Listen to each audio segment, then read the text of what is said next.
La noche es el momento perfecto para contar lo que nadie se atreve a decir en voz alta. Bienvenidos a un nuevo episodio de Ecos de lo Macabro, donde cada historia podría ser más real de lo que imaginas. Si te gusta sentir ese escalofrío recorriéndote la espalda, suscríbete al canal y únete a esta comunidad de amantes del misterio. Y cuéntame en los comentarios de dónde nos escuchas. Ponte cómodo, apaga las luces y sube el volumen. Siempre he creído que las leyendas son solo historias que los abuelos cuentan para mantenernos entretenidos o para asustarnos un poco antes de dormir. Pero lo que me pasó hace unas semanas en mi pueblo, San Isidro, un lugar tranquilo a las afueras de la ciudad, me hizo dudar de todo lo que creía. Mi nombre es Daniel, tengo 22 años, y aunque he vivido toda mi vida en este pueblo urbano, donde las casas modernas se mezclan con terrenos, baldíos y calles de tierra, nunca imaginé que algo como el Nahual, esa criatura de la que todos hablaban en voz baja, pudiera ser real. Lo que viví me dejó los pelos de punta. Y aún hoy, cuando lo recuerdo, siento un escalofrío que me recorre la espalda. Todo empezó una noche de viernes, cuando el aire estaba fresco y la luna llena brillaba como si quisiera iluminar cada rincón de San Isidro. Había quedado con mis amigos Sofía y Marcos en la plaza principal para platicar y tomar unas sodas.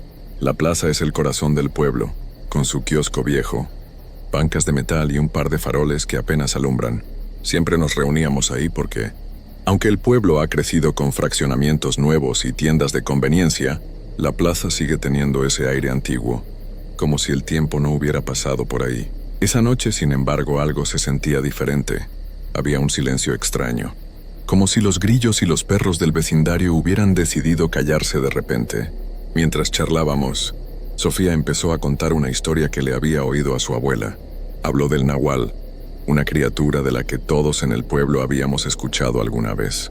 Según la leyenda, el Nahual es un ser que puede transformarse en animal, un perro, un coyote, un búho, y que ronda por las noches, buscando a quien asustar o, peor aún, a quien llevarse. La abuela de Sofía decía que el Nahual no era solo un animal, sino una persona, alguien del pueblo, que usaba poderes oscuros para convertirse y hacer cosas que nadie podía explicar. Marcos se rió diciendo que eran cuentos para niños, pero yo no estaba tan seguro. Recordé que mi tío José, un hombre serio que no creía en tonterías, siempre nos advertía que no saliéramos solos después de medianoche, especialmente en noches de luna llena. Esa noche, después de despedirnos, decidí caminar a casa. Vivo a unas 10 calles de la plaza, en una zona donde las casas están más separadas y hay un terreno baldío, lleno de hierbas altas y árboles torcidos. Mientras caminaba, noté que la calle estaba más oscura de lo normal. Los faroles parpadeaban, como si la luz no quisiera quedarse encendida. Intenté no pensar en la historia de Sofía, pero no podía sacarme de la cabeza la idea del Nahual. Cada sombra parecía moverse, y el viento, que soplaba suave, hacía un sonido como de susurros. Me dije a mí mismo que era mi imaginación, que solo era una noche como cualquier otra. Me detuve en seco, con el corazón latiéndome tan fuerte que podía sentirlo en los oídos. Miré hacia el terreno, pero no vi nada más que oscuridad y las siluetas de los árboles. Pensé en correr, pero mis pies no se movían.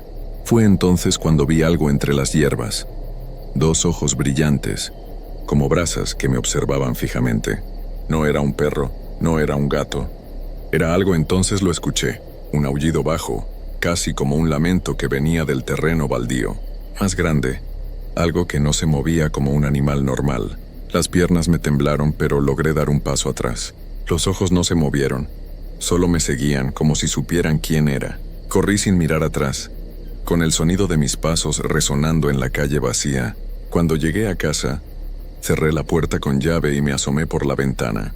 No había nada, solo la calle oscura y el silencio. Me dije que tal vez había sido un coyote, que mi mente me estaba jugando una mala pasada por la historia de Sofía, pero esa noche no pude dormir. Cada vez que cerraba los ojos veía esos ojos brillantes y sentía que algo o alguien seguía observándome desde la oscuridad. Al día siguiente, me desperté con la sensación de que alguien me había estado observando toda la noche. El sol brillaba fuerte, y San Isidro parecía el mismo pueblo tranquilo de siempre, con el ruido de los carros y los vecinos barriendo sus banquetas. Pero yo no podía quitarme de la cabeza esos ojos brillantes en el terreno baldío. Decidí no contarle a nadie lo que había visto, ni siquiera a Sofía o Marcos, porque no quería que pensaran que estaba loco o que me había asustado por un simple coyote. Sin embargo, algo dentro de mí me decía que eso no era un animal común. Esa mañana, mientras desayunaba con mi mamá, ella notó que estaba más callado de lo normal. «¿Qué te pasa, Daniel? Pareces que no dormiste nada», me dijo. Le conté que había escuchado un ruido raro camino a casa, pero no mencioné los ojos ni el nahual.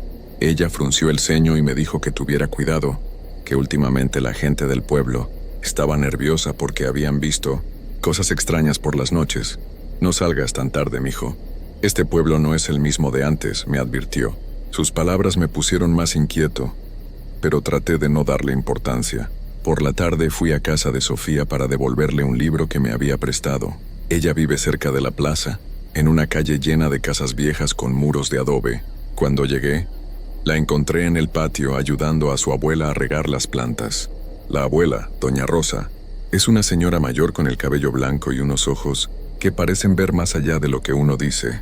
Mientras charlábamos, doña Rosa me miró fijamente y preguntó: «¿Qué viste anoche, Daniel?». Me quedé helado. No le había contado nada a Sofía, así que no había forma de que ella supiera lo que pasó. Intenté cambiar de tema, pero doña Rosa insistió: «No me mientas, muchacho. Sé cuando alguien ha visto algo que no debería». Con el corazón en la garganta, le conté lo del aullido y los ojos en el terreno baldío. Sofía abrió los ojos como platos, pero doña Rosa no parecía sorprendida. «Eso fue el nahual», dijo con voz seria. Me explicó que el nahual no siempre busca hacer daño, pero sí aparece para advertir o para marcar a alguien. Según ella, cuando el nahual te mira fijamente, es porque te ha elegido, aunque no siempre sabes para qué. Me dijo que tuviera cuidado, que no caminara solo por las noches y que, si volvía a verlo, no lo mirara a los ojos. «Esos ojos te atrapan, Daniel. No dejes que te atrapen», me advirtió. Esa noche, no pude evitar sentir que algo me seguía. Cada crujido en la casa, cada sombra que pasaba por la ventana me hacía saltar. Decidí no salir, pero la curiosidad y el miedo me estaban volviendo loco. Me asomé por la ventana de mi cuarto, que da hacia el terreno baldío. La luna seguía brillando, aunque no tan llena como la noche anterior. Todo parecía tranquilo, pero entonces lo vi otra vez. Un movimiento entre las hierbas, rápido, como si algo se escondiera. Esta vez no eran solo ojos, era una figura, alta y delgada, que se movía de una manera que no parecía humana. No era un animal, pero tampoco era una persona. Se detuvo al borde del terreno, justo donde la luz de un farol apenas llegaba, y giró la cabeza hacia mi ventana. Mi respiración se detuvo. Sentí un frío que me recorrió todo el cuerpo, como si el aire se hubiera vuelto hielo. La figura no se movió, pero supe que me estaba mirando. No sé cómo, pero lo sentía. Cerré las cortinas de un jalón y me tiré en la cama, tapándome con las cobijas como si fuera un niño pequeño. No dormí nada esa noche. Cada ruido me hacía pensar que el nahual estaba más cerca, que tal vez ya no estaba solo en el terreno, sino afuera de mi casa esperando. A la mañana siguiente estaba agotado, pero decidido a entender qué estaba pasando. No podía seguir ignorando lo que veía. Doña Rosa había dicho que el nahual elegía a alguien, pero no me explicó por qué. ¿Qué quería de mí? ¿Por qué me seguía? Decidí que hablaría con ella otra vez, aunque eso significara enfrentarme a más historias que me pondrían los pelos de punta. Pero algo me decía que, si no hacía algo, el nahual no me dejaría en paz. Esa mañana, después de otra noche sin dormir, me armé de valor y fui directo a casa de doña Rosa.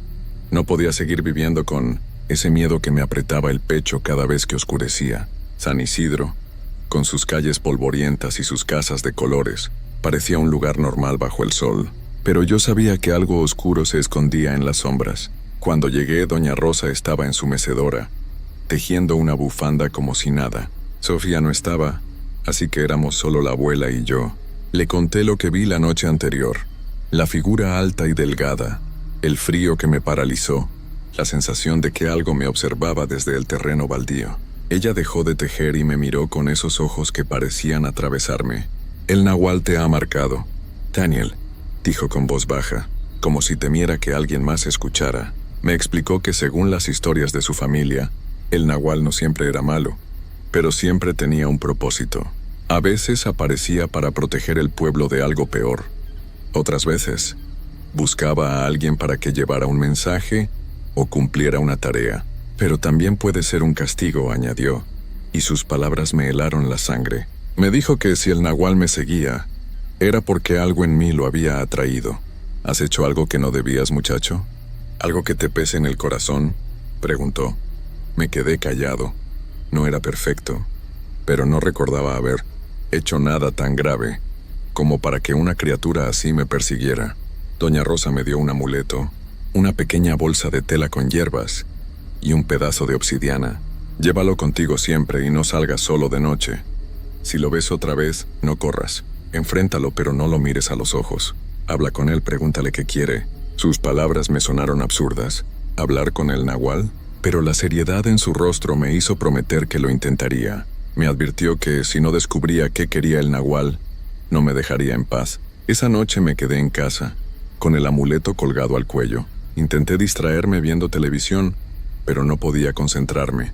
Cada ruido afuera me hacía brincar. Alrededor de las 11, escuché un rasguño en la ventana de mi cuarto.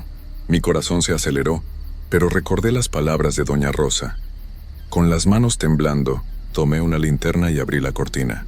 Ahí estaba, en el terreno baldío, esa figura alta y delgada, inmóvil bajo la luz de la luna. Sus ojos brillaban, pero esta vez no me paralicé. Sentí el amuleto caliente contra mi pecho, como si me diera fuerza. Salí al patio trasero, con la linterna en una mano y el corazón en la garganta. La figura no se movió, pero podía sentir su mirada, aunque no la veía directamente. ¿Qué quieres de mí?, dije en voz alta, tratando de que no me temblara. El viento se detuvo y por un momento, todo quedó en silencio. Entonces escuché una voz, no en mis oídos, sino dentro de mi cabeza. Era grave como un eco lejano. «Devuelve lo que no es tuyo», dijo. Me quedé helado. No entendía de qué hablaba. ¿Qué podía tener yo que atrajera a una criatura así? De repente recordé algo. Hace un año, cuando ayudé a mi tío José a limpiar un terreno cerca de la plaza, encontré una caja vieja enterrada entre las raíces de un árbol. Dentro había un medallón de plata con símbolos extraños. Me lo quedé, pensando que no era importante, y lo guardé en un cajón. Nunca le di importancia, pero ahora, con la voz del nahual resonando en mi mente, sentí que ese medallón era la clave. Corrí a mi cuarto, saqué el medallón y lo llevé al terreno baldío. La figura seguía ahí observándome. ¿Es esto lo que quieres?, se pregunté sosteniendo el medallón. La figura no respondió, pero dio un paso hacia mí. Mi instinto fue correr, pero me quedé quieto. Lo tiré al suelo y en ese momento, la figura se desvaneció, como si el aire se la hubiera tragado. El viento volvió a soplar y los grillos comenzaron a cantar otra vez. No volví a ver al nahual después de esa noche. Dejé el medallón donde estaba y nunca más pisé ese terreno solo. Doña Rosa, cuando le conté, solo asintió y dijo que había hecho lo correcto. El nahual cuida lo que es sagrado para el pueblo. No lo olvides, Daniel. Desde entonces no salgo de noche sin el amuleto.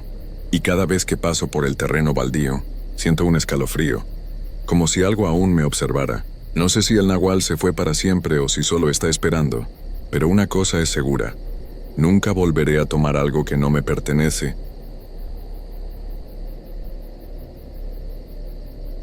Mi nombre es José Ramírez y vengo de la Ciudad de México.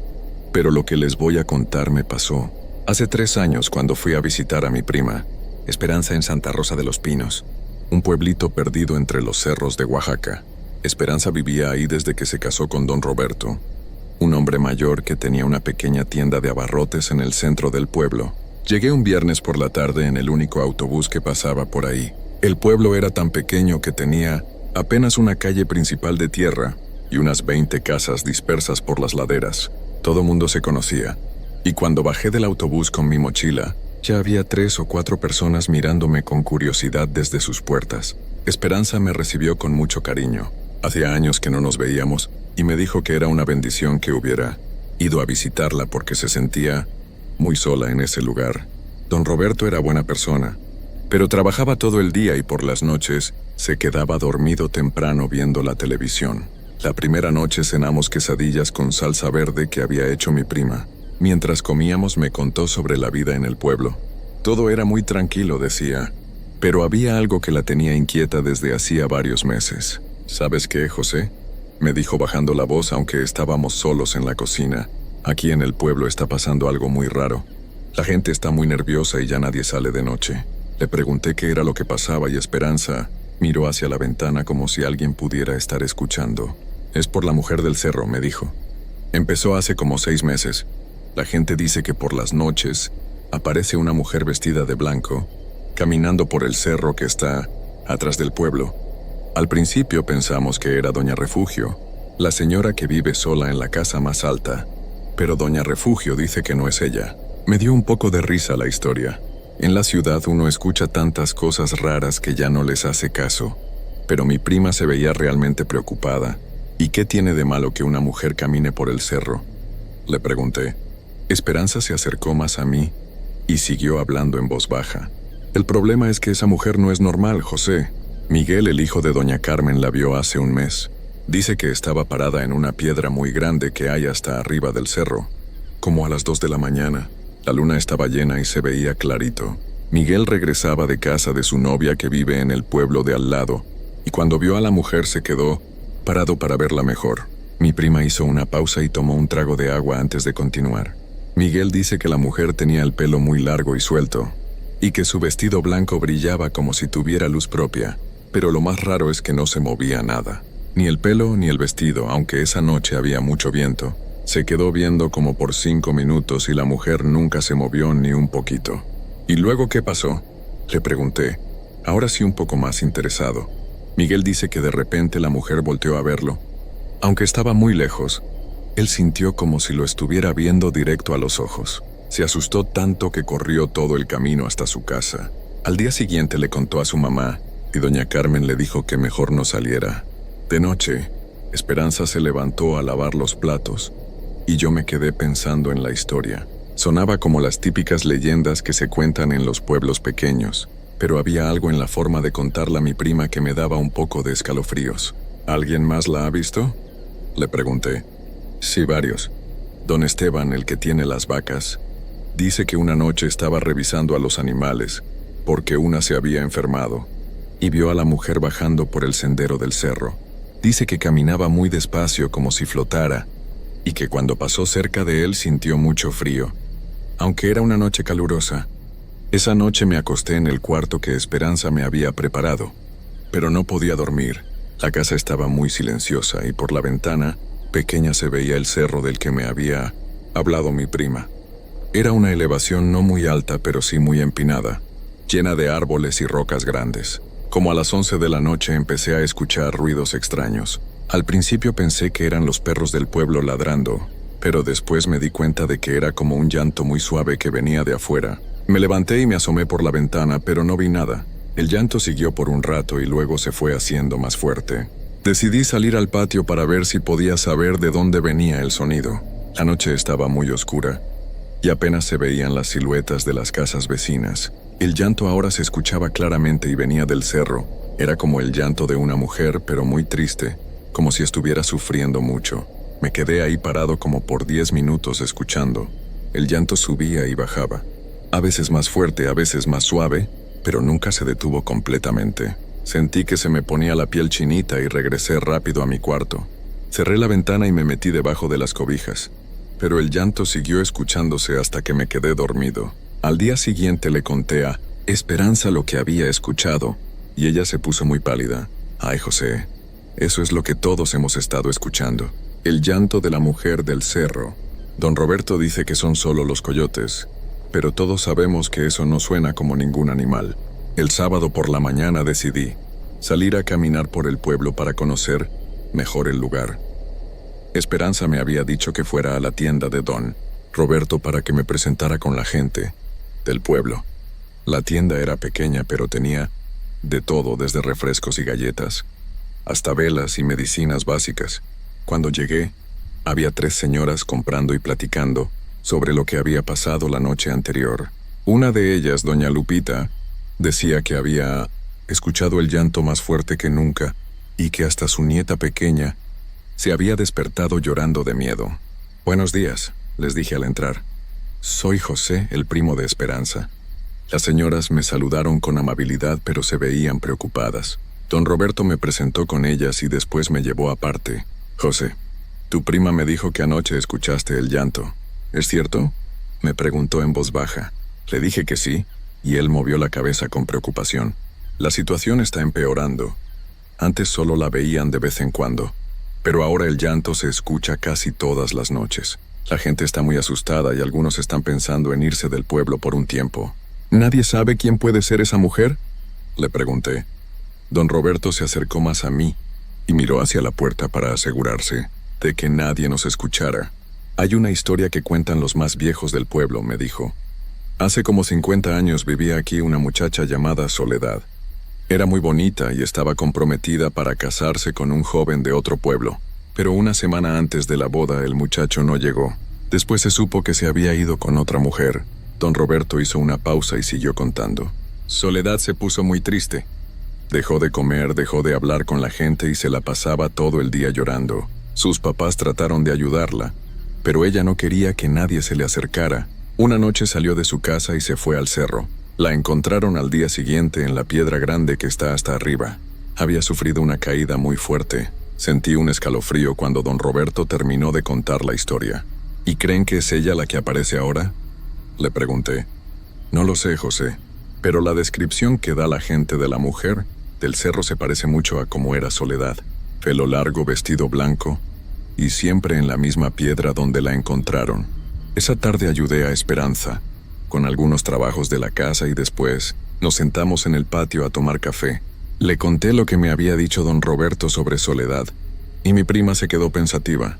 Yo había escuchado esa historia, me dijo, pero pensé que era solo un cuento. Ahora me da mucho miedo pensar que puede ser cierto. Mientras platicábamos empezó a oscurecer y decidimos entrar a la casa. Esa noche cenamos temprano y nos quedamos viendo la televisión con don Roberto hasta como las 9. Después cada quien se fue a su cuarto. Me acosté, pero otra vez no podía dormir. Tenía la sensación de que algo iba a pasar. Como a las 10:30 empecé a escuchar de nuevo el llanto, pero esta vez sonaba diferente. No era solo triste, sino también como enojado, como si la mujer estuviera furiosa. Me levanté y me asomé por la ventana. La noche estaba más clara que la anterior porque había luna. Pude ver el cerro muy bien y ahí, en la piedra grande de la que habían hablado, había una figura blanca. Era una mujer, tal como había descrito Miguel. Tenía el pelo muy largo, que le llegaba hasta la cintura, y un vestido blanco, que brillaba con la luz de la luna. Estaba parada completamente quieta, viendo hacia el pueblo. De repente la mujer empezó a moverse.